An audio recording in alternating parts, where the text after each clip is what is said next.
Hai guys, welcome back to my YouTube channel.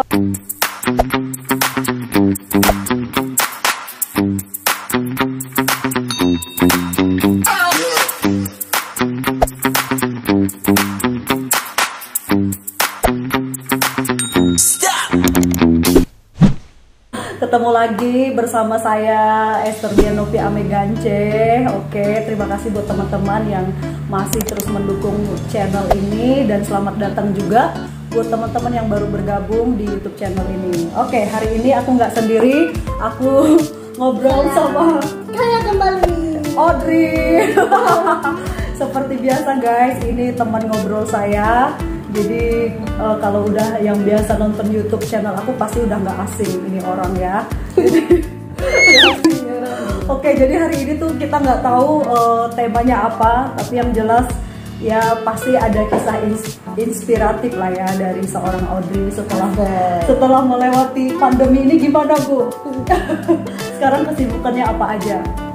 Puji Tuhannya kita udah kembali lagi rutinitasnya, sudah ngajar lagi. Murid sudah kembali lagi, baik apa yang mau belajar lagi. Itu puji Tuhannya sih gitu. Sambilnya menunggu pandemi ini. Ya, berarti intinya mungkin memang selama pandemi sempat drop ya semuanya ya. Iya. Berarti sekarang udah mulai pulih lagi. Nah, jadi kita udah jadi terbiasa ya hidup dengan pandemi ya. Jadi ada kebiasaan yang baru yang kita bangun. Maksudnya setelah kita melewati pandemi ini, menurut lu gimana Cek? Setelah melewati masa pandemi ini, kebiasaan apa yang dulunya asing buat kamu tuh sekarang jadi sesuatu? Itu banget ya, karena kita profesinya ngajar dari apa tuh namanya, ngajar pakai online itu dari yang awalnya tapi ya malah jadi enakan online apa gimana, tapi ya susah sih karena pandemi ini juga nggak bisa berakhir begitu saja. Nah sekarang nih ngomongin masalah belajar online, kalau boleh tahu nih menurut pendapat kamu, kira-kira kamu maunya tahun ajaran baru itu sekolah online apa? Karena masih dalam masa pandemi begini dan pandeminya juga masih tinggi, masih lebih baik kita online. Oke. Karena alasannya apa kalau boleh tahu? Ya untuk anak-anaknya juga serem juga, masih serem lah. Terus untuk kitanya juga ini juga serba salah juga sih. Tapi kalau aku boleh memilih, aku lebih memilih masih online. Masih online. Nah, kita lihat tahun depan ya. Tahun depan bagaimana kalau memang udah lumayan bisa kembali berrutinitas seperti biasa, ya mendingan masuk. Iya. Berarti nih ibu-ibu atau siapapun di luar sana yang sependapat dengan Audrey ya kan, ini ada timnya nih. Ya. Jadi kalau aku juga secara pribadi sih, maksudnya kita mengkondisikan aja ya. Iya. Mungkin memang wacana dari pemerintah kita akan masuk normal seperti biasa dengan protokol kesehatan. Tapi pasti kebanyakan orang tua di rumah juga mengkhawatirkan kesehatan anaknya. Pasti lebih memilih untuk tetap belajar di rumah. Iya. Nah, walaupun dengan kondisi seperti ini sebenarnya orang tua juga udah benar-benar apa ya, kalau boleh dikatakan udah jenuh banget ya sama anaknya ya. Nah sekarang tapi masalahnya ya itu, kita virusnya itu kan nggak kelihatan, jadi mau gimana gitu kan. Kalau aku sebagai orang tua sih ya udahlah, walaupun aku stres di rumah, tapi lebih baik mendingan anakku di rumah. Iya, yang penting aman ya. Iya, yang penting aman. Karena memang yang dicegah itu berkerumun, kita dalam skala yang banyak bertemu dengan orang lain, itu membahayakan kita. Kalaupun masuk, walaupun cuma 2 jam kayak gitu kan, tapi kita juga nggak tahu ya kan. Gitu. Jadi masih susah lah untuk kembali seperti semula kalau aku bilang sih. Iya. Resikonya tinggi. Oke. Nah jadi untuk kendala mengajar dalam bentuk online itu sendiri menurut kamu gimana sih? Sinyal palingnya. Terus nggak semua murid, nggak semua orang tua ready sama peralatan yang ada, peralatan-peralatannya, handphone lah, wifi lah, komputer lah, printer lah, dan lain-lain sebagainya. Belum lagi yang anaknya lebih dari satu ya, untuk sekolah itu online. Sangat beban buat orang tua. anaknya 3, anaknya 4, itu sangat-sangat berat. Jadi menurut kamu untuk mengatasi itu semua solusinya gimana? Kita cuma bisa bersabar. Nah obatnya cuma sabar doang. Sabar doang. Karena ya mau gimana juga, bukannya kita nggak mau ngajar sampai kayak kita di sekolah ya, tapi kan terbatas juga. Tetap nggak bisa dipaksakan normal ya. Kita cuma bisa bersabar, tapi ya pasti masalah ini semua pasti akan berlalu kok dengan berjalannya waktu. Iya, pasti akan berlalu. Kayak gini aja kita udah kembali berutinitas walaupun kita hidup berdampingan dengan si virus itu ya, yang kita nggak bisa lihat itu, tapi kan sudah mulai ini juga udah mulai normal kan. Cuman masalahnya kita ini kan bergelutnya sama anak-anak itu, dan bukan anak SMP atau SMA. Kita bergelutnya sama anak SD, kan kasihan kalau mereka kenapa-kenapa. Ya setuju sih dengan apa yang Audrey sampaikan. Memang ini sebuah dilema buat kita semua. Di satu sisi kita juga nggak bisa memaksakan keadaan seperti ini seperti keadaan normal, karena apalagi ketika belajar kita ketergantungan sekali dengan teknologi, dengan jaringan dan lain sebagainya. Orang tua yang harus bekerja nggak bisa mendampingi anak. Ya pasti hal-hal seperti itu juga terjadi untuk semua orang tua, kecuali anak-anak di daerah ya. Iya. Ya kan, kalau anak-anak di daerah itu beda lagi kendalanya, karena di sana benar-benar nggak ada jaringan dan benar-benar kayak proses pembelajaran itu mungkin ada yang stop. Iya. Karena nggak ada, karena kita di kota aja, kita bisa pakai wifi, bisa pakai video call ya kan. Dan mungkin pun memang mereka ada yang tetap masuk ya Iya. kan? Di daerah itu ada yang memang tetap masuk. Nah oke, itu kalau kita ngomongin masalah pekerjaan kita ya. Nah terus menurut kamu sendiri nih Dri, untuk pulih dari kondisi seperti ini nih gimana? Hanya waktu yang bisa memulihkan. Kita hanya bisa berserah sama Tuhan, dan itu ya kita tinggal menunggu waktu aja. Hanya waktu sih yang bisa memulihkan segalanya gitu. Tapi nggak mungkin lah kita akan begini terus, nggak mungkin juga. Pasti suatu saat akan pulih. Nah terus oke, sekarang kan apa yang kita lakukan itu kan semuanya serba terbatas ya kan. Kayak Audrey sendiri kan pasti sekarang sedang memulihkan kayak usaha, pekerjaan gitu ya. Melewati proses itu gimana Dri? Ya. Melewati proses yang sekarang udah mulai pulih, bangkit lagi. Itu juga karena Tuhan juga ya. Tuhan masih memberikan kepercayaan lewat orang tua yang masih mau belajar sama aku gitu. Nah kan kita juga nggak tahu ya, kita kayak gimana, kita sehat ya atau apa gitu. Tapi puji Tuhannya sih orang tua muridnya masih pada percaya itu, puji Tuhannya gitu. Thank you ya itu mama-mama yang masih iya, percaya. itu mujizat banget, itu mujizat banget sampai bisa bertahan sampai detik ini itu sangat-sangat luar biasa. Karena banyak kok orang yang mungkin tutup usahanya atau ya walaupun mereka online, tapi kan kalau belajar online itu walaupun ngelas kan nggak kayak kita datang ke tempat kursus, beda lah gitu. Iya. Nggak enak lah. Iya, berarti di sini apa yang bisa kita rasakan benar-benar kayak pertolongan Tuhan ya. Iya. Jadi kita nggak bisa mengandalkan kekuatan kita sendiri, dan kita juga percaya bahwa sekalipun kita dalam masa pandemi, ternyata pemeliharaan Tuhan itu tetap nyata, tetap ada. Nah, Makanya jangan lepas berharap sama Tuhan. Oke. Karena kalau kalian melepaskan harapan sama Tuhan, ya udah bye bye goodbye. Iya. Mau berharap sama siapa lagi? Gak mungkin lah berharap sama orang. Kita cuma bisa berharap sama Tuhan. Oke, Dri. Berarti secara tidak langsung dengan adanya pandemi ini membuat kamu sendiri hubungannya dengan Tuhan jadi makin membaik dong ya? Iya, makin inilah. Pokoknya kita ya cuma bisa berharap sama Tuhan lah kayak gini. Kita nggak bisa berharap sama orang. Orang bisa pergi kapan aja, anytime dia bisa pergi.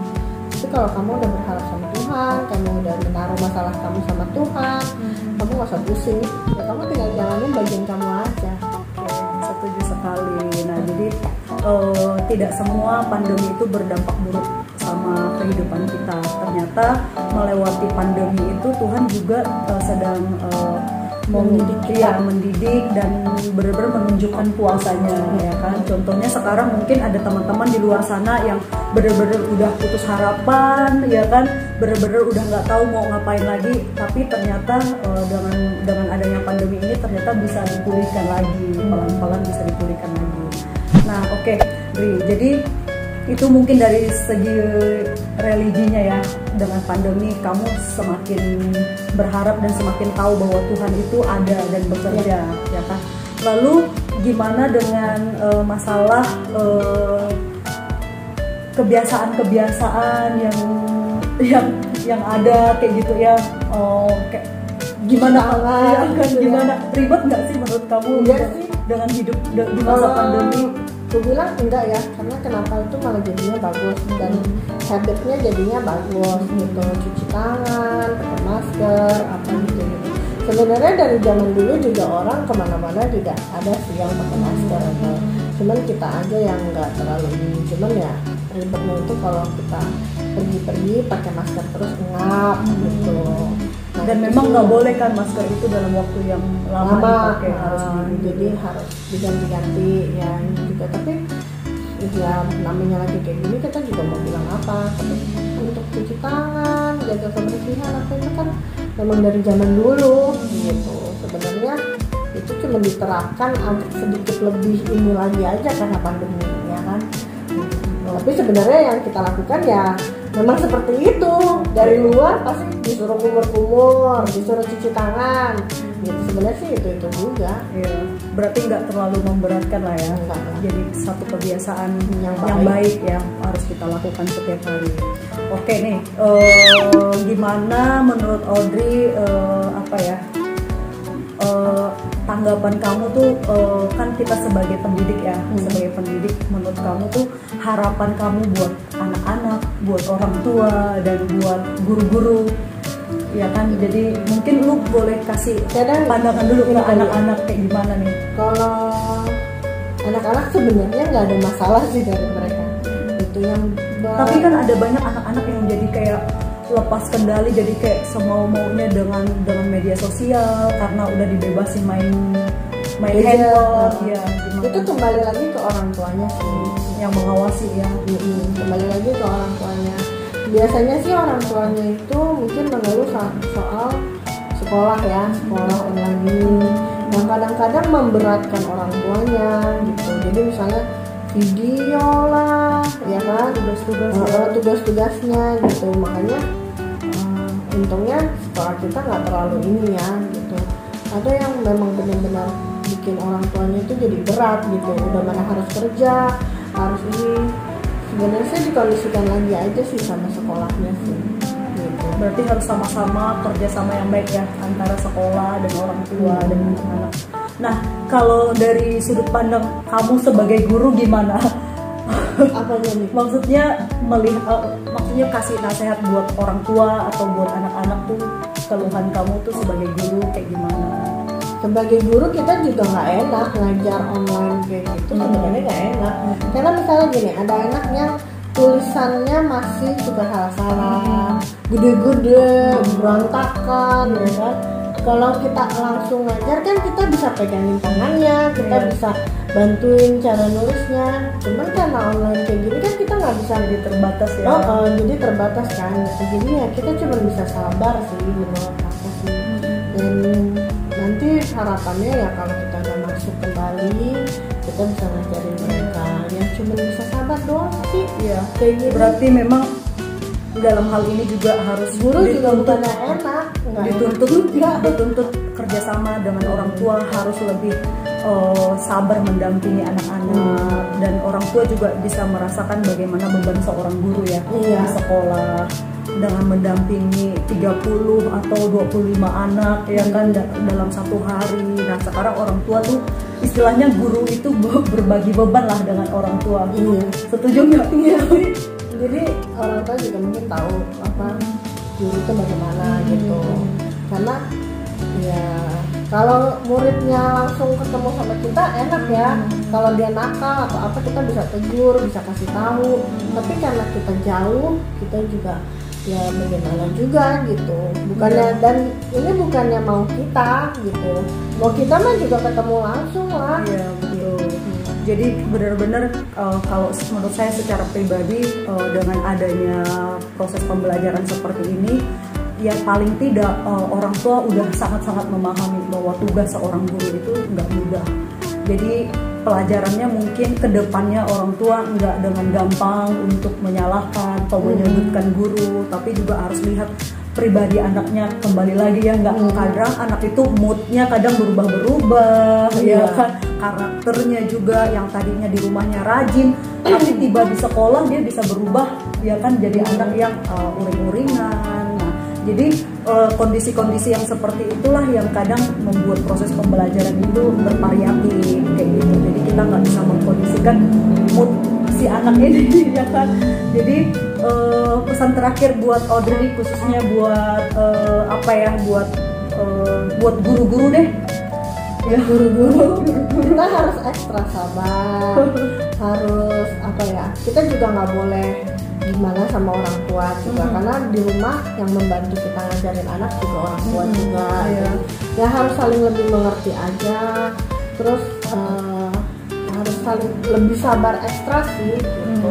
Karena yang di rumah kan orang tua itu kan juga bukannya enak loh, mereka harus masak loh, mau nyuci lah, mau sapu-sapu ada usaha ya, mau kerja lah, mau meeting, mau ini mau itu gitu kan. Jadi bukannya enak juga gitu. Jadi kita harus saling mengerti, saling sabar, saling support. Ya, setuju. Terus kalau buat guru-guru pesannya gini, sebisa mungkin kalau misalnya orang tua WA atau apa, sebisa mungkin kita langsung tanggapi. Kenapa? Karena menurut aku ya, kalau misalnya tanggapan kita lama, yang ada tuh pikirannya jadi macam-macam. Padahal kondisinya kayak gitu ya. Cuman menurut aku sebisa mungkin kita langsung tanggapi, karena namanya orang WA berarti ada kepentingan sama kamu kan. Jadi temen aja yang ngobrol ngarol ngidul kamu bisa balesin, ya kan? Kenapa yang penting begini kamu nggak langsung balas? Nah kadang-kadang itu jadi miskomunikasi. Itu guru sama orang tua miskomunikasinya di situ. Orang tuanya WA pagi-pagi, dibalasnya malam, gitu kan? Itu kan, dan harus sama-sama saling mengerti juga, kayak orang tua juga harus mengkondisikan kan. Lihat jam gitu kira-kira, nggak usah dibilang lah ya. Kita udah sama-sama dewasa ya, sama-sama tahu. Nggak usah harus di WA lu ditulis di status gitu ya. WA jam 8 sampai jam 5 sore ya, nggak usah gitulah. Gitu. Misalnya kalau di luar jam itu, Mister, maaf ya ganggu, mau nanya apa gitu ya. Ininya kita aja lah gitu. Oke, setuju sekali, karena memang segala sesuatu itu akan baik kalau komunikasi kita baik. Betul. Dan akan memburuk kalau komunikasi kita buruk, ya kan. Jadi memang dalam hal ini diperlukan saling pengertian, saling memahami, dan semoga pandemi ini segera berlalu. Betul. Ya kan, harapan-harapan kita untuk hari-hari ke depan kita jauh lebih baik menjalani kehidupan dengan bahagia lah ya. Dan juga pesan terakhir sih, walaupun di tengah-tengah pandemi kita udah jadi terbiasa dengan pola kehidupan seperti ini, jangan sampai membuat kita tidak bahagia, ya kan.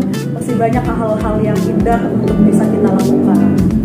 Oke, pesan terakhir Audrey untuk penonton. Kita masih bisa makan, masih bisa bernafas aja, itu udah syukur banget. Jadi jangan lupa bersyukur dan tetap berserah sama Tuhan gitu kan, dalam keadaan apapun lah gitu. Karena cuma Tuhan yang bisa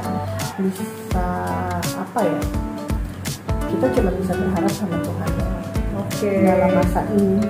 Thank you Audrey untuk bincang-bincangnya hari ini, luar biasa sekali. Semoga bisa menginspirasi kita semua, dan teman-teman kalau merasa ada hal-hal yang memang baik atau kurang baik, kita mohon maaf, tapi jangan lupa subscribe. Iya, jangan di blok ya. Jangan di blok. Jangan lupa untuk support channel ini untuk terus maju dan terus berkembang. Kita perlu support dari kalian. Jangan lupa like, subscribe, dan komen ya, supaya channel ini terus maju dan berkembang. Oke, sampai jumpa di video berikutnya. Bye-bye.